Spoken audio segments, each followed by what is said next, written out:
Live NFL trivia every Wednesday night on Twitch at 9 p.m. Eastern. Come show off your football knowledge for a chance to win cash prizes. Check the link in the description to find out more. And now, on with our feature presentation.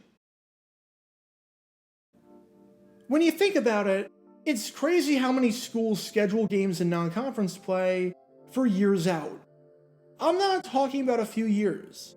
I'm talking over a decade out, just because so much can change. Imagine if, back in the summer of 2008, you scheduled something to take place today, at the date of this video going live. Think of how much things have changed since 2008 until today, especially in the college football landscape.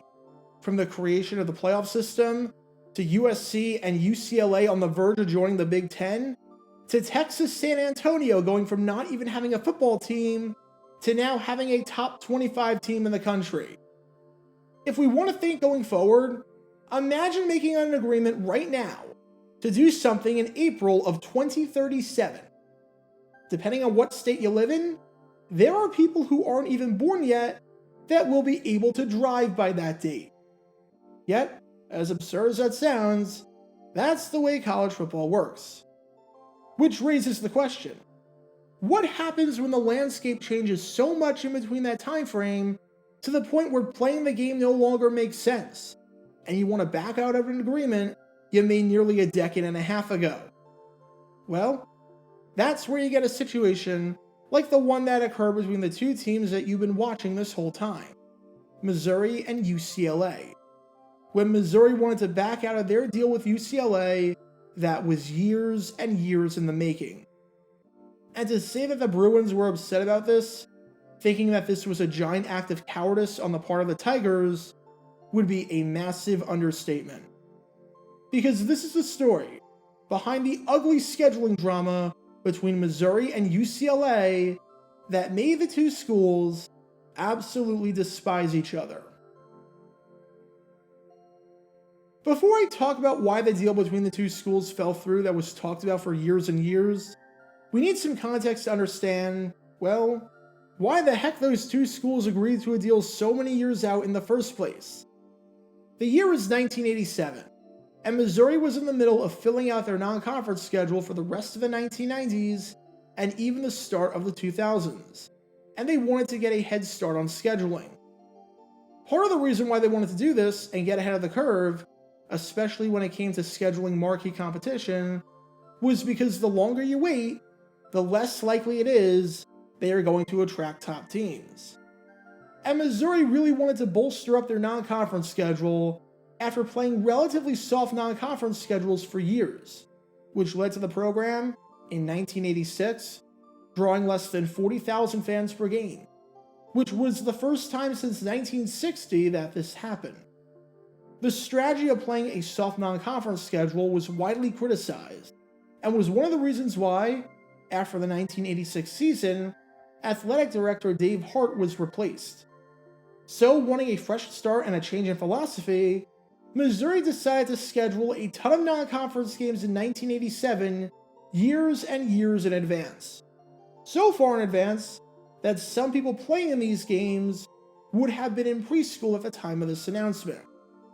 With that, Missouri got to work, and filled out a good chunk of games for the next decade and a half.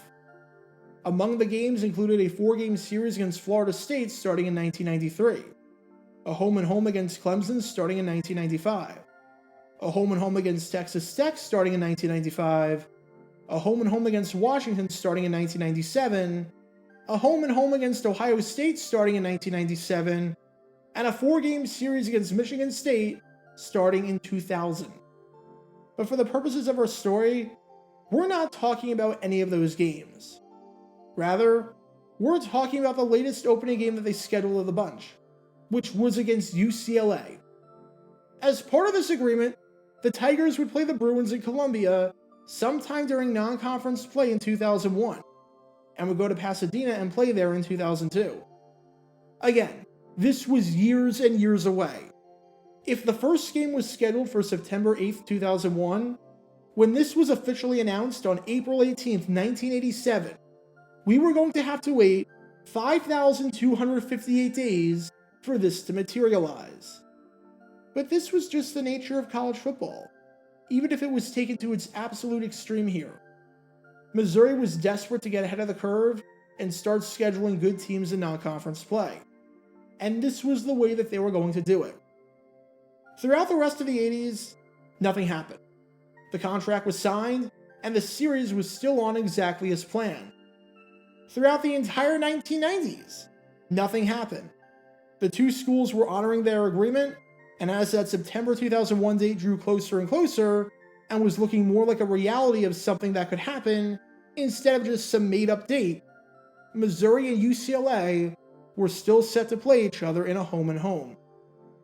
And then, in July of 2000, not even 400 days away from the game that was scheduled over 5,200 days ago, so we were well over 90% of the way there, Missouri got cold feet and realized that, wait a second, scheduling a game nearly 15 years out might not be the best idea in the world. And the reason why they decided to back out? It had nothing to do with UCLA or anything that they did to potentially violate the contract. It had nothing to do with the quality of Missouri football. The game was scheduled after the 1986 season, when the Tigers went 3-8, and by this point in July of 2000, they were coming off of a 4-7 season.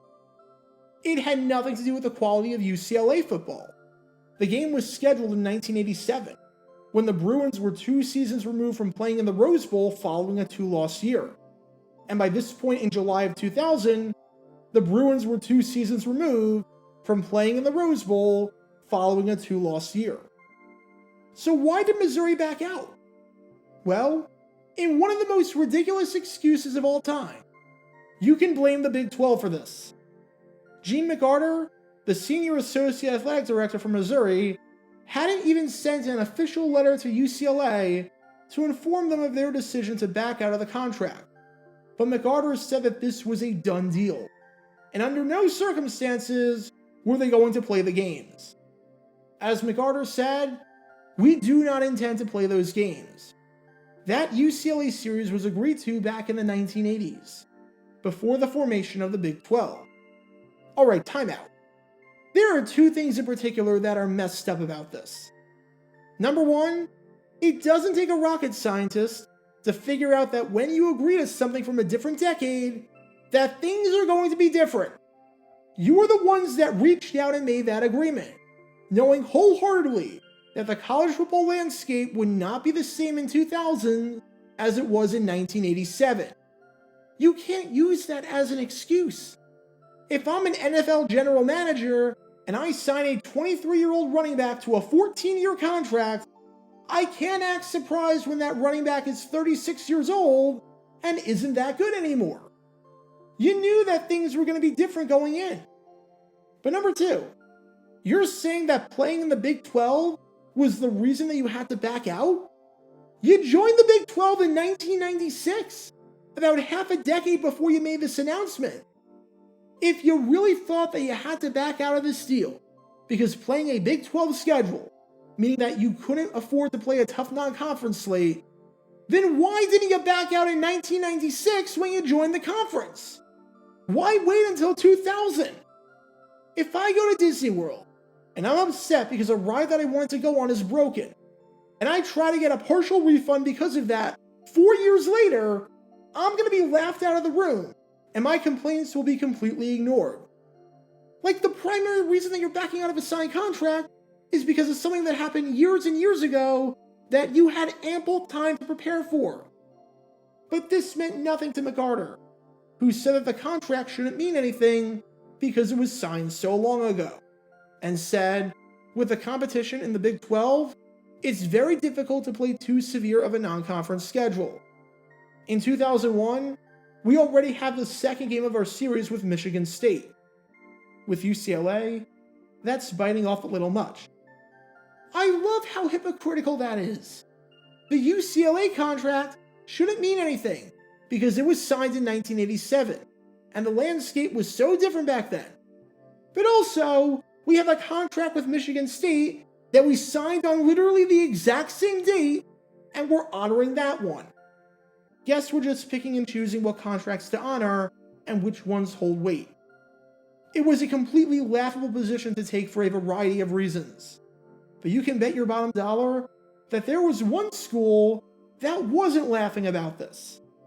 That's right, UCLA. Because they were livid that Missouri was going to disrespect them and their contract like that, especially since this was going to cost them over $500,000 in potential television revenue.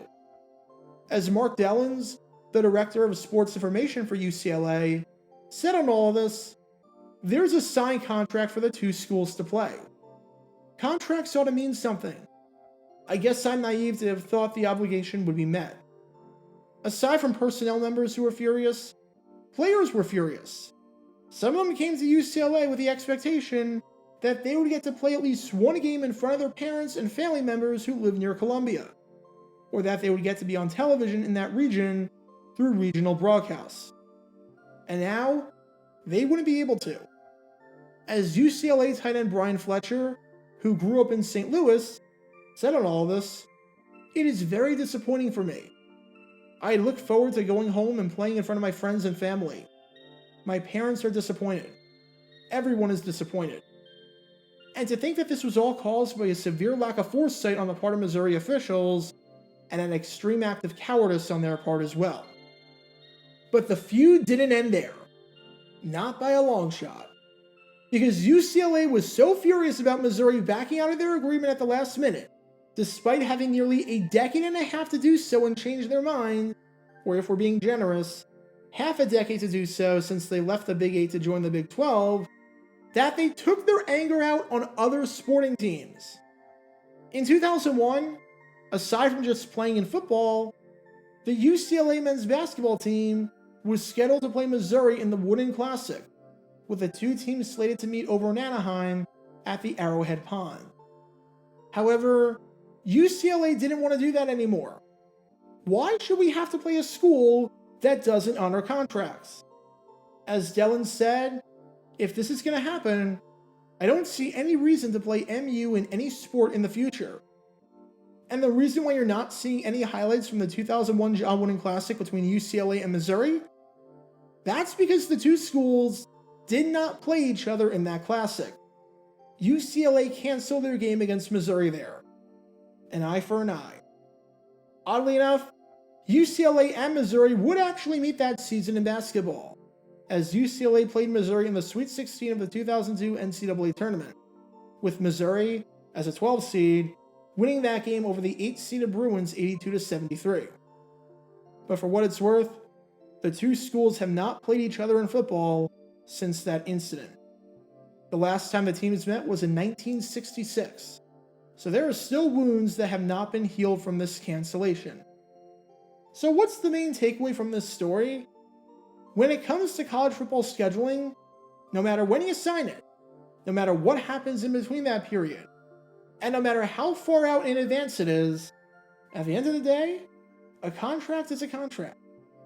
And if you don't honor your contract, and especially if you back out of that contract at the very last minute, when you had ample time to prepare, well, there's going to be hell to pay. And that's putting it lightly. In 2000, Missouri went 3-8, suffering arguably their worst season of the past decade. But even though they lost a disappointing 8 games that year, perhaps they suffered their biggest loss before the season even began. Get your official Jaguar Gator 9 merchandise by going to jg9shop.com, and be sure to like this video, ring the notification bell, and subscribe down below if you haven't already, as it helps the channel out a lot. And be sure to check out Twitch every Wednesday night at 9 p.m. Eastern for your chance to play NFL Trivia and win cash prizes. Link in the description below. Also, special thanks to all of our Patreon supporters for helping out the channel. Your support is greatly appreciated. See how you can become a patron and request future video topics in the description below.